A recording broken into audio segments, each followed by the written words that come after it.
साथियों, आप सभी का विजन ज्ञान के प्लेटफॉर्म पर स्वागत है। इस वीडियो में हम लोग कुछ महत्वपूर्ण करंट अफेयर को देखेंगे तथा उनसे संबंधित जो भी महत्वपूर्ण बिंदु हैं उनके संबंध में लोग यहाँ विस्तार से चर्चा करेंगे।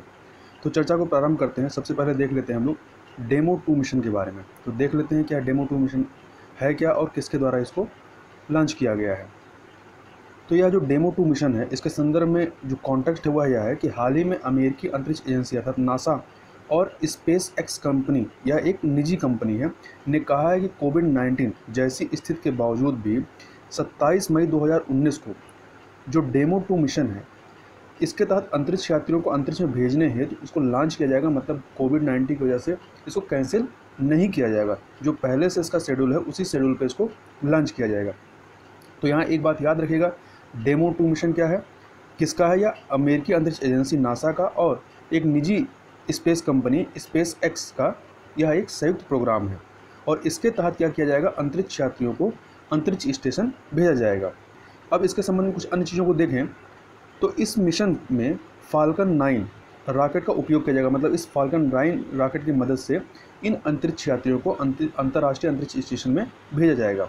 और यह जो फाल्कन 9 रॉकेट है यह रीयूजेबल है, मतलब इसका इस्तेमाल कई बार किया जा सकता है तथा यह स्पेस एक्स जो कंपनी है, जो निजी क्षेत्र की कंपनी है, उसके द्वारा इसको निर्मित किया गया है। और इसके माध्यम से अंतरिक्ष यात्रियों को अंतरिक्ष जो अंतर्राष्ट्रीय अंतरिक्ष स्टेशन है उस पर 4 महीने के लिए भेजा जाएगा। तथा यह जो मिशन है यह नासा का एक कार्यक्रम है जिसका नाम है वाणिज्यिक क्रू कार्यक्रम या कॉमर्शियल क्रू प्रोग्राम, जिसके तहत क्या होता है कि वह अंतरिक्ष यात्रियों को अंतरिक्ष में भेजने का कार्य करता है या अंतर्राष्ट्रीय अंतरिक्ष स्टेशन भेजने का कार्य करता है। तो ये जो कार्यक्रम है इसका कॉमर्शियल क्रू प्रोग्राम, इसी कार्यक्रम के तहत यह जो डेमो 2 मिशन है इसको लॉन्च किया जाएगा। अब चूंकि यह डेमो 2 मिशन है तो मतलब कि डेमो 1 मिशन भी रहा होगा, तो थोड़ा सा डेमो 1 मिशन के बारे में भी देख लें। तो नासा के डेमो 1 मिशन को स्पेस एक्स ने लॉन्च किया था तथा डेमो 1 जो है वो अंतर्राष्ट्रीय अंतरिक्ष स्टेशन में लॉन्च की जाने वाली पहली नॉन क्रू मानव रहित परीक्षण उड़ान थी। मतलब इसमें यह कोई भी मानव नहीं भेजा गया था, यह मानव रहित था। जबकि यह जो डेमो 2 मिशन है इसमें मानव को भेजा जाएगा, मतलब 2 अंतरिक्ष यात्रियों को इसमें भेजा जाएगा। और वर्तमान में जो स्पेस एक्स है और जो बोइंग निजी कंपनियां हैं, ये नासा के लिए अंतरिक्ष टैक्सी प्रदाता के रूप में कार्य करेंगे। मतलब नासा के जो अंतरिक्ष यात्री उनको अंतरिक्ष में भेजना या अंतर्राष्ट्रीय जो अंतरिक्ष स्टेशन वहाँ पर भेजना है, उसके लिए जो भेजने वाला वाहन या रॉकेट है वह इन स्पेस एक्स और बोइंग के द्वारा उपलब्ध कराया जा रहा है। तो इस प्रकार से यह जैसे टैक्सी कार्य करती है उसी प्रकार से अंतरिक्ष टैक्सी प्रदाता का कार्य कर रहे हैं। अब थोड़ा सा इस कार्यक्रम के बारे में देख लें। यह जो वाणिज्यिक क्रू कार्यक्रम या कॉमर्शियल क्रू प्रोग्राम, तो यह यूएसए सरकार द्वारा था, संयुक्त राज्य अमेरिका द्वारा सरकार द्वारा वित्त पोषित है। और इसका जो प्रशासनिक देखा जाता है, जो प्रशासनिक कार्यक्रम है, जो प्रशासन इसका देखा जाता है, वो नासा के द्वारा देखा जाता है। और इस कार्यक्रम के तहत निजी अंतरिक्ष एजेंसी जो होती है वो अंतरिक्ष यात्रियों को अंतरिक्ष स्टेशन तक ले जाने के लिए क्रू वाहनों का संचालन करेंगे। जैसे यहाँ पर क्या है कि फाल्कन 9 किसका है? स्पेस एक्स का है। तथा एक चीज़ और याद रखिएगा, जो स्पेस एक्स है यह निजी क्षेत्रीय कंपनी है। और किसकी है? इसके फाउंडर कौन है? तो एलन मास्क जो हैं वो इसके फाउंडर हैं तथा एलन मास्क ही जो है वो टेस्ला के भी फाउंडर हैं। और यहाँ पर एक चीज़ और याद रखिएगा कि यह जो स्पेस क्राफ्ट, जैसे यह जो डेमो मिशन भेजा जा रहा है, डेमो 2 मिशन, इसमें अंतरिक्ष यात्रियों को भेजा जा रहा है। तो ये इस तरीके का यह यूएस स्पेस क्राफ्ट की 5th क्लास होगी जिसे इस्तेमाल किया जाएगा अंतरिक्ष में मनुष्यों को ले जाने के लिए। 5th क्लास का मतलब क्या? अलग अलग ग्रुप कैटेगरी होंगे। जैसे कि इस डेमो मिशन में क्या होंगे, जैसे ये डेमो 1 था, फिर डेमो 2 है, तो हो सकता है आगे डेमो 3 डेमो 4 होगा और उसके तहत अंतरिक्ष यात्रियों को भेजा जाएगा। तो यह पूरा डेमो जो मिशन है यह क्या हो गया? यह एक क्लास हो गया। तो इस प्रकार से यह 5वां क्लास है जिसके तहत जो है अंतरिक्ष में अमेरिका मनुष्यों को या अंतरिक्ष यात्रियों को भेजेगा। तो इसके पहले के जो 4 क्लास कौन से हैं? तो पहला था मरकरी, जेमिनी, अपोलो और स्पेस शटल प्रोग्राम। जैसा कि अपोलो के बारे में हम लोग देखा है कि अपोलो 1, 2, 3, जैसे अपोलो 11 जो था ये आपका किससे संबंधित था? ये आपका चंद्रमा से, ये अपोलो मिशन जो रहा चंद्रमा संबंधित रहा है। तो अपोलो 11 की मदद से ही पहली बार क्या था कि जो मानव था वो चंद्रमा की सतह पर उतरा था। आगे चलते हैं, आगे बात कर लेते हैं। अंतर्राष्ट्रीय ऊर्जा एजेंसी ने अभी हाल ही में एक रिपोर्ट जारी की है जिसका नाम है ग्लोबल एनर्जी रिव्यू 2020 रिपोर्ट। और इस रिपोर्ट का जो शीर्षक है वह है once in a century crisis. ठीक है, तो यह जो है कोविड-19 से संबंधित है। तो इस रिपोर्ट में कोविड-19 उत्सर्जन और वैश्विक ऊर्जा मांग के संदर्भ में बताया गया है। तो देख लेते हैं कि इसमें क्या क्या चीज़ें बताई गई हैं। तो इस रिपोर्ट में कहा गया है कि वैश्विक ऊर्जा की मांग में जो है 2020 में 6% तक की कमी आएगी। क्यों? क्योंकि कोविड-19 की महामारी है, और इस कोविड-19 महामारी की वजह से क्या है, अधिकांश विश्व में क्या है, लॉकडाउन चल रहा है। तो जब लॉकडाउन है तो किसी प्रकार की जो इंडस्ट्रियल वर्क है वो नहीं हो रहा है। तो जब सारे काम धाम ठप हैं तो क्या होगा कि ऊर्जा की कंज्यूम ही नहीं होगा। तो ऊर्जा का जब कंज्यूम ही नहीं होगा तो ऊर्जा की मांग में कमी आएगी। तो यह मांग इसी वजह से कम है क्योंकि पूरे विश्व में क्या है, लॉकडाउन चल रहा है। तथा इस रिपोर्ट में कहा गया है कि ऊर्जा के जितने भी स्रोत हैं उनसे उत्पन्न होने वाली ऊर्जा की मांग में कमी आएगी। इस बार कमी देखी जाएगी, सिवाय एक के, केवल नवीकरणीय ऊर्जा स्रोत से जो उत्पन्न ऊर्जा होगी इसकी डिमांड में कमी नहीं आएगी, इसकी डिमांड में बढ़ोतरी होगी। जबकि अन्य जो ऊर्जा स्रोत हैं उनसे जो ऊर्जा उत्पादित होगी उनकी डिमांड में कमी दर्ज की जाएगी। और सबसे ज़्यादा जो मांग में कमी आएगी वो कोयला ऊर्जा स्रोत में आएगी। तथा यह जो ऊर्जा की कमी है, यदि देखा जाए कि सबसे ज़्यादा ऊर्जा में मांग में जो कमी है किन देशों में होगी, तो यह सबसे ज़्यादा कमी जो है वो एडवांस इकोनॉमी, जो उन्नत अर्थव्यवस्था है जैसे कि अमेरिका और चाइना, यहाँ पर सबसे ज़्यादा यह ऊर्जा की कमी, जो ऊर्जा की डिमांड है उसमें कमी देखी जाएगी। यदि भारत के संदर्भ में बात करें तो भारत में पहली बार ऐसा होगा जब ऊर्जा की मांग में कमी आएगी, मतलब ऊर्जा की मांग कम होगी। अन्यथा अभी तक क्या था, ऊर्जा की मांग बढ़ती, चाहे थोड़ी ही बढ़े पर बढ़ती जरूर थी। तथा तो या तो 2020 में कि ऊर्जा की मांग जो है वो कम होगी, जबकि 2019 में क्या था कि ऊर्जा की मांग में वृद्धि जो थी या जो ग्रोथ रेट था उसमें कमी देखने को मिली थी। अब यहाँ एक चीज़ ध्यान रखिएगा, हमने क्या कहा कि 2020 में क्या होगा, ऊर्जा की मांग कम होगी, और 2020 के लिए क्या कहा कि उस समय 2020 में ऊर्जा की मांग की वृद्धि में कमी देखने को मिली थी। तो इन दोनों को थोड़ा समझ लीजिए कि जब हम कहते हैं कि ऊर्जा की मांग कम होगी तो मतलब यह हुआ कि मान लीजिए कि पिछले साल 200 यूनिट ऊर्जा की डिमांड थी और इस वर्ष जो है ऊर्जा की डिमांड जो है वो 180 यूनिट है। तो मतलब क्या है कि 20 यूनिट की कमी दर्ज की गई। और अब वृद्धि को थोड़ा समझ लेते हैं कि ये मांग की वृद्धि में जो कमी हुई तो इसको कैसे समझ सकते हैं। मान लीजिए पिछले वर्ष जो ऊर्जा की मांग की जो वृद्धि थी वो 10% थी और इस साल जो इसमें वृद्धि थी वो 5% रही। तो वृद्धि का मतलब क्या है कि ऊर्जा की मांग में कमी नहीं हुई, ऊर्जा की मांग तो हुई है परंतु जो रेट पहले बढ़ रहा था उसके कंपेयर में बढ़ने का रेट जो है वो कम है। तथा यह जो मांग में, ऊर्जा की मांग में जो कमी है इसकी वजह से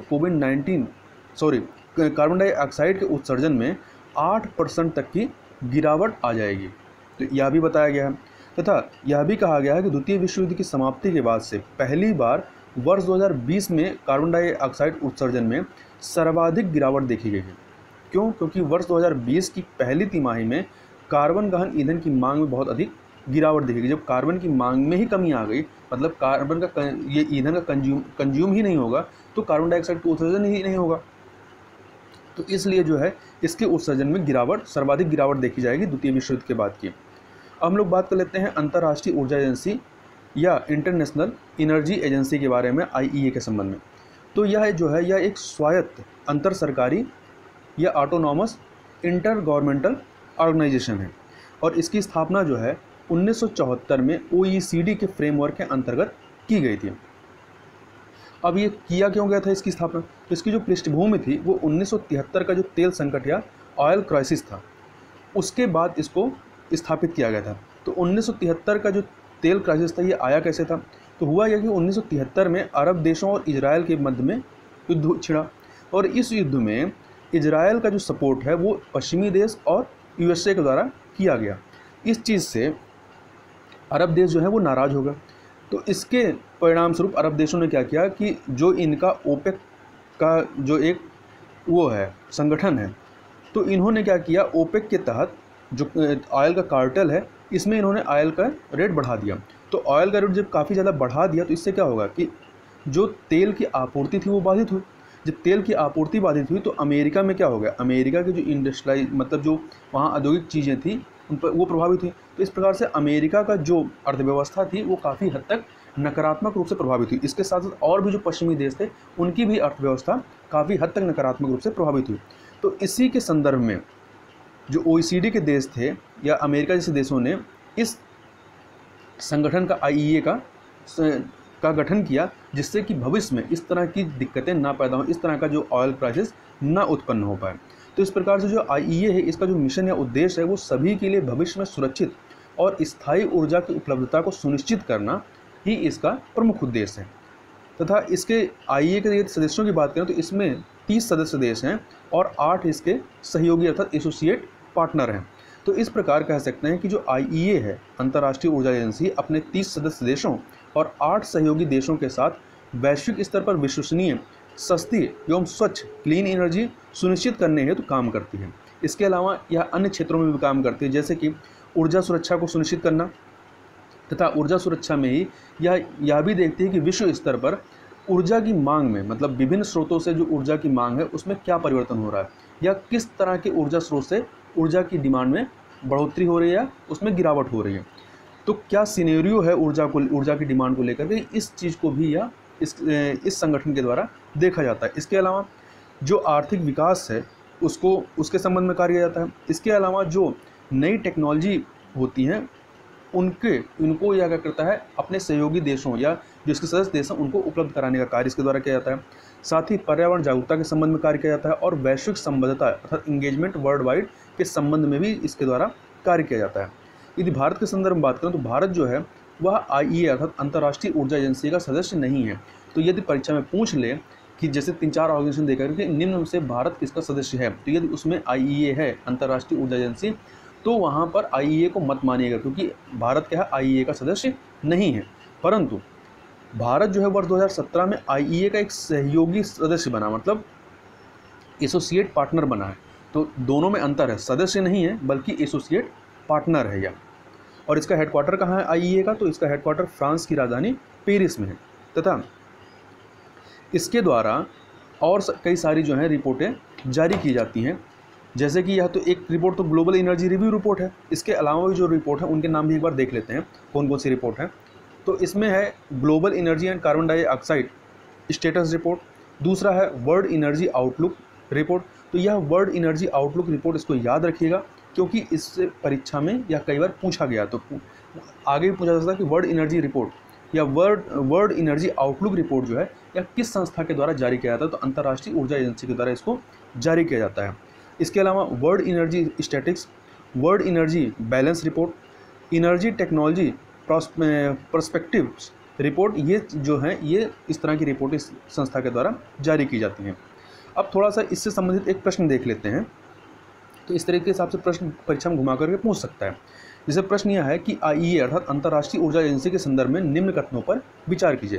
पहला कथन है कि अंतर्राष्ट्रीय ऊर्जा एजेंसी इसको 1973 के तेल संकट अर्थात ऑयल क्राइसिस के बाद OECD के फ्रेमवर्क के अंतर्गत स्थापित किया गया।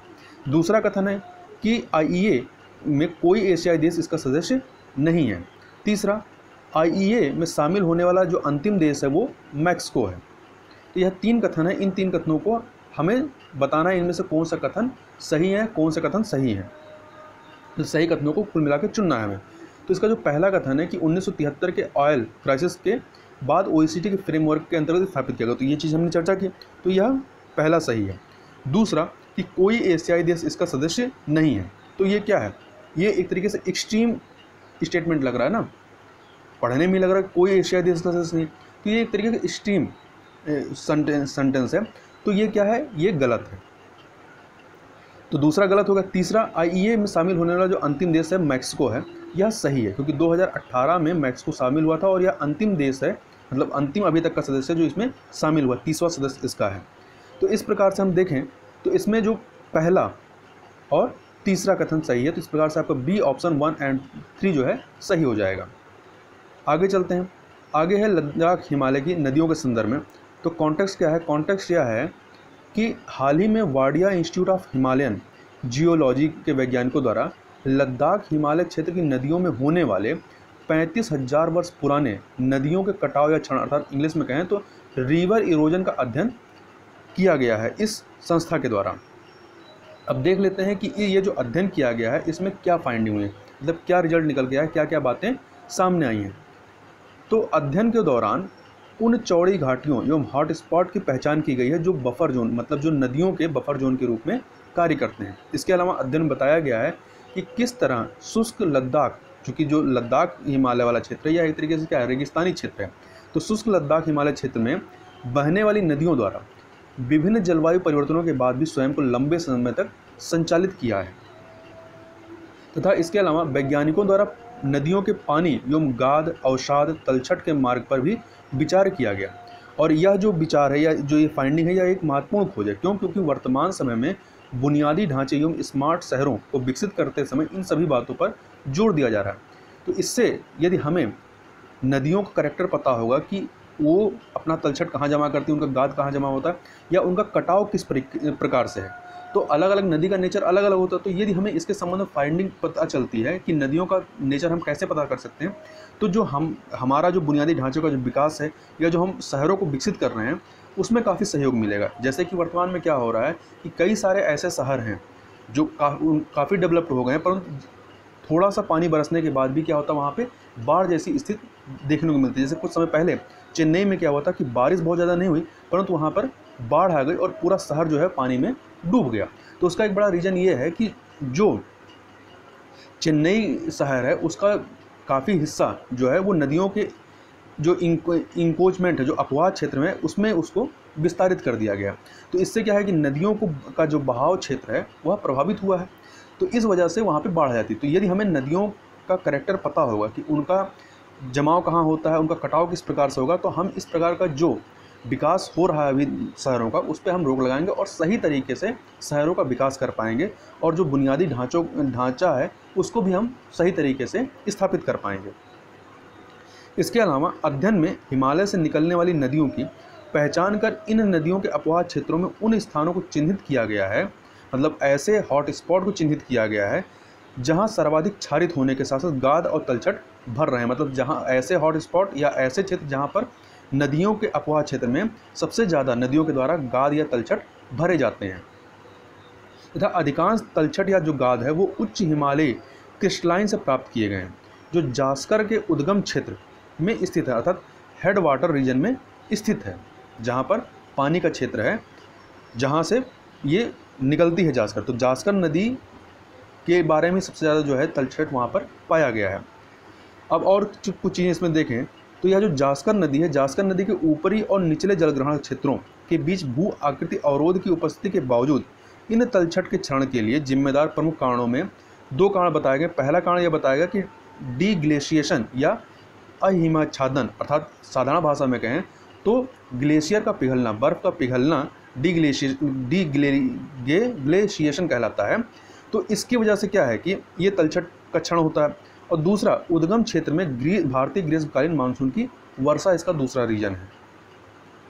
तथा शोध में बताया गया है कि जो ऊपरी जास्कर है, ऊपरी जास्कर में 48 किलोमीटर वर्ग स्क्वायर के क्षेत्र में फैली पदम, जो वैली ऑफ पदम है, इसकी भू आकृतियाँ जैसे कि घाटी के किनारों, जलोढ़ पंखों इत्यादि में विशाल मात्रा में क्या है, अवसाद संग्रहित है। मतलब जास्कर नदी का जो अवसाद है, उसका जो हॉट स्पॉट है, मतलब सबसे ज़्यादा जो तलछट जमा हुआ है वो कहाँ पर हुआ है, जो पदम घाटी है यहाँ पर जमा हुआ है।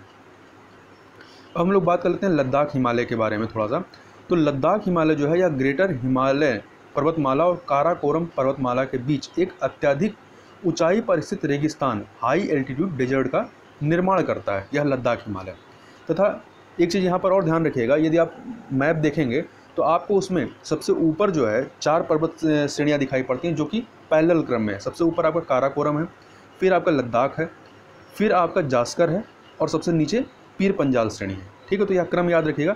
उत्तर में काराकोरम है, फिर लद्दाख है, फिर जास्कर है और सबसे साउथ में आपका पीर पंजाल श्रेणी है। तो यहाँ पर हम लोग किसकी बात कर रहे हैं, यहाँ पर हम लोग जास्कर नदी की बात करें जो कि जास्कर श्रेणी से निकलती है।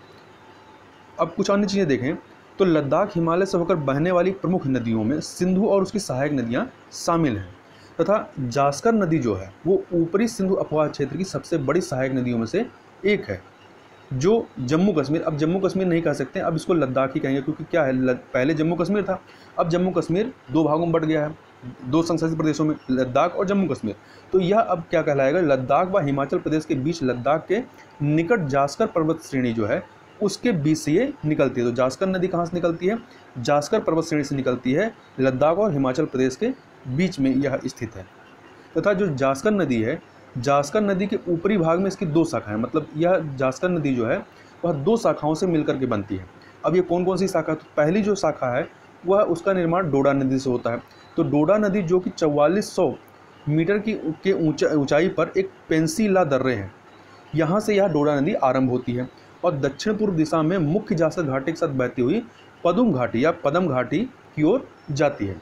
तो एक शाखा तो ये डोडा नदी के नाम से चलती है, कहाँ से निकलती है, ये पेंसिला दर्रे से निकलती है। और जो दूसरी शाखा है, दूसरी शाखा जो निकलती है यह स्वयं दो उपनदियों से मिलकर बनी है। मतलब ये जो है शाखा, ये पहले दो नदियाँ आती हैं, इनके मिलने के बाद ये शाखा बनती है। तो इसमें कौन कौन सी नदियों से ये शाखा बनती है, तो इसमें एक नदी है करग्याग नदी। जो करग्याग नदी है यह सिंगोला दर्रे के पास से निकलती है, जबकि दूसरी जो उपनदी है इसकी तेसराय नदी, तेसराप नदी जो है यह आपकी बारालाचा दर्रे के पास से निकलती है। और इनका जो संगम है वो पुरने नदी, कहाँ पर, पुरने नदी के पास होता है। तो पुरने नदी के पास ये दोनों नदियाँ करग्याग नदी और तेसराप नदी मिलती हैं और ये जास्कर की दूसरी शाखा बनाती हैं। और इसका नाम क्या होता है, इसका जो नाम होता है संगम इनका मिलने के बाद, लुगनक या तेसराप नदी के नाम से ये आगे पश्चिमोत्तर दिशा में एक तंग घाटी से होती हुई बहती हुई डोडा, जो पहली उसकी शाखा है जास्कर की, उस डोडा नदी से विलय कर जाती हैं, मिल जाती हैं और उसके आगे ये जास्कर नदी के नाम से आगे बहती है। तथा यह जास्कर नदी जो है पूर्वोत्तर दिशा में बहती हुई लद्दाख में एक जगह है नींबू के पास सिंधु नदी में ये विलय हो जाती है। तो इस प्रकार से जास्कर नदी क्या है, यह सिंधु नदी की सहायक नदी है और इससे जाकर के मिल जाती है। तथा अब इस इंस्टीट्यूट के बारे में थोड़ा सा देख लें, Wadia institute of Himalayan geology. तो यह जो है यह विज्ञान एवं प्रौद्योगिकी विभाग के अंतर्गत हिमालय के भू विज्ञान अर्थात जियोलॉजी ऑफ द हिमालय के अध्ययन से संबंधित एक स्वायत्त अनुसंधान संस्थान है। मतलब कि यह भारत सरकार का एक अनुसंधान संस्थान है। तथा यह पूरे देश में जो भी संस्थाएं हिमालय से संबंधित रिसर्च वगैरह करती हैं तो उनके बीच समन्वय करने का कार्य भी इस Wadia institute of Himalayan geology के द्वारा किया जाता है। और इसकी स्थापना 1968 में हुई थी और यह स्थित कहाँ पे है, तो यह उत्तराखंड के देहरादून में स्थित है। अब बात कर लेते हैं अंतर्राष्ट्रीय अग्निशमन दिवस के बारे में, जो कि प्रत्येक वर्ष 4 मई को मनाया जाता है, या इसको कह सकते हैं इंग्लिश में इंटरनेशनल फायर फाइटर्स डे, जो कि प्रत्येक वर्ष 4 मई को मनाया जाता है। और इस दिन को वर्ष 1999 से लगातार अग्निशमकों अर्थात फायर फाइटर्स के बलिदानों को चिन्हित करने और उन्हें सम्मानित करने के लिए मनाया जा रहा है। ये जो फायर फाइटर्स होते हैं ये समुदायों और पर्यावरण को सुरक्षित रखने में यथासंभव अपना योगदान करते हैं। और इस दिन की शुरुआत कैसे हुई, तो इस दिन की शुरुआत जो है वो 2 दिसंबर 1998 को ऑस्ट्रेलिया की झाड़ी में लगी आग के दौरान 5 अग्निशमक जो होते हैं या फायर फाइटर्स, उनकी मौत हो जाती है। तो इसके बाद जो है 1999 को ऐसे जो फायर फाइटर्स उनके बलिदान को चिन्हित करने के लिए ये और उनको सम्मान प्रदर्शित करने के लिए यह दिवस जो है प्रत्येक 4 मई को मनाया जाता है। आगे बात कर लेते हैं वनीजा रूपानी। तो वनीजा रूपानी कौन है, क्यों चर्चा में, तो नासा के पहले मंगल हेलीकॉप्टर जिसका नाम है इंगन्यूटी, क्या नाम है, इंगन्यूटी, इसका नाम रखने का जो श्रेय है यह भारतीय मूल की 17 वर्षीय छात्रा वनीजा रूपानी को दिया गया। अब यह दिया कैसे गया है, तो नासा ने एक प्रतियोगिता आयोजित की थी, निबंध प्रतियोगिता, जिसका नाम था नेम द रोवर। तो इसमें क्या था कि वह अपने आगे आने वाले जो भी मिशन होंगे उसमें जो भी वो रोवर भेजेंगे या जो भी अपना शटल भेजेंगे तो उसका नामकरण करने के लिए इन्होंने यह प्रतियोगिता आयोजित की थी। तो इसी प्रतियोगिता में इन्होंने पार्टिसिपेट किया था वनीजा रूपानी ने, और अपने निबंध में इन्होंने इस हेलीकॉप्टर जो मंगल हेलीकॉप्टर है इसका नाम इंगन्यूटी रखने का सुझाव दिया था, जिसे नासा द्वारा स्वीकार कर लिया गया। तथा इसके अलावा नासा ने मार्च 2020 में घोषणा की थी मंगल पर जाने वाले उसके अगले रोवर को परसिवरेंस, क्या नाम दिया जाएगा, परसिवरेंस नाम दिया जाएगा। तो यह परसिवरेंस नाम भी जो है यह इसी निबंध प्रतियोगिता के माध्यम से ही सुझाया गया था। तथा परसिवरेंस और इग्निटी जो है इसको जुलाई 2020 में लॉन्च किया जाना है, जिसके फरवरी 2021 में मंगल पर पहुंचने की संभावना है। तथा इग्निटी जो है यह किसी दूसरे ग्रह पर संचालित उड़ान का प्रयास करने वाला पहला विमान होगा, मतलब यह हेलीकॉप्टर है। तो याद रखिएगा, परसिवरेंस क्या है, यह रोवर है, मतलब वहाँ पर चलेगा, एक रोबोट है। और जो इग्निटी है यह क्या है कि वहाँ पर उड़ान भरेगा। तो पूछा जा सकता है कि हाल ही में चर्चा में रहा इग्निटी क्या है, तो यह मंगल हेलीकॉप्टर है। आगे चलते हैं, अगला है हैशटैग हम हार नहीं मानेंगे। तो यह हैशटैग हम हार नहीं मानेंगे क्या है, तो HDFC बैंक ने कोविड-19 महामारी के कारण देश में लागू राष्ट्रव्यापी लॉकडाउन में आशाएं बनाए रखने के लिए इस शीर्षक गीत को जारी किया गया है, जिसका शीर्षक है हैशटैग हम हार नहीं मानेंगे। और गाने के जो बोल हैं वो प्रसून जोशी ने लिखे हैं और संगीत जो है AR रहमान के द्वारा दिया गया। साथ ही HDFC बैंक ने घोषणा की है कि इस गाने को जितनी बार सोशल मीडिया के माध्यम से साझा किया जाएगा उतनी बार बैंक जो है वो PM केयर फंड्स में 500 रुपये का योगदान करेगा। आगे चलते हैं, अगला है महात्मा ज्योतिबा फुले जन आरोग्य योजना के संबंध में। तो क्या है इसके संबंध में, तो महाराष्ट्र सरकार ने महात्मा ज्योतिबा फुले जन आरोग्य योजना के तहत समूचे राज्य अर्थात पूरे महाराष्ट्र के नागरिकों को शामिल करने का ऐलान किया है। तो यह योजना पहले से चली आ रही थी, तो पहले इसमें 85% आबादी शामिल थी, अब क्या है पूरे 100% आबादी को शामिल कर लिया गया है। तो घोषणा के अनुसार राज्य की 100% आबादी को मुफ्त इलाज की सुविधा इसमें मुहैया कराई जाएगी इस योजना के तहत। इसके साथ ही महाराष्ट्र जो है वो राज्य के सभी लोगों को मुफ्त और कैशलेस बीमा सुविधा प्रदान करने वाला देश का पहला राज्य बन गया है। मतलब पहला ऐसा राज्य है देश का जिसने अपने पूरे मतलब जो नागरिक हैं उनके लिए ऐसी व्यवस्था की है। वर्तमान में ये जो महात्मा ज्योतिबा फुले जन आरोग्य योजना है इसके तहत कितने 85% आबादी को कवर किया जा रहा था। अब जो बाकी शेष 15% थे उनको भी इसमें शामिल कर लिया गया है। तथा इस योजना का आवेदन करने के लिए जिनको लाभ लेना है ऐसे लोगों को राशन कार्ड और अधिवास प्रमाण पत्र जैसे दस्तावेजों को दिखाना पड़ेगा या जमा करना पड़ेगा या उसकी आवश्यकता होगी। आगे चलते हैं, अगला है हिजबुल्लाह। तो हिजबुल्लाह क्या है और यह चर्चा में क्यों है, तो कॉन्टेक्स्ट क्या है, तो हाल ही में जर्मनी ने ईरान समर्थित हिजबुल्लाह की गतिविधियों पर प्रतिबंध लगाते हुए उसे मतलब हिजबुल्लाह को एक आतंकवादी संगठन घोषित कर दिया है, जिसका ईरान के द्वारा तीखी प्रतिक्रिया व्यक्त की गई है। तथा ईरान ने यह कहा है कि इसका खामियाजा भुगतना पड़ेगा। तथा ईरान का यह भी कहना है कि जर्मनी ने ऐसा फैसला जो है वो इजराइल और अमेरिका के दबाव में आकर के किया है। तो अब हमारे लिए महत्वपूर्ण है कि हिजबुल्लाह क्या है, हिजबुल्लाह के बारे में हमें थोड़ी जानकारी होनी चाहिए। तो हिजबुल्लाह जो है यह लेबनान का एक उग्रवादी राजनीतिक शिया मुस्लिम समूह है। तथा हिजबुल्लाह जिसका अरबी भाषा में जो नाम होता है वो पार्टी ऑफ गॉड होता है और इसकी स्थापना वर्ष 1982 में जब प्रथम इजराइल लेबनान युद्ध हुआ था उसके बाद इसकी स्थापना की गई थी। तथा वर्तमान में इस समूह के सीरिया और ईरान के साथ राजनीतिक और सैन्य संबंध है, मतलब दोनों तरह के संबंध हैं इसके, और इसे संयुक्त राज्य अमेरिका और अन्य पश्चिमी देशों द्वारा आतंकवादी समूह के रूप में नामित किया गया है। तो पहले से ही इसको संयुक्त राज्य अमेरिका अर्थात USA और अन्य पश्चिमी देशों के द्वारा आतंकवादी समूह घोषित किया गया है।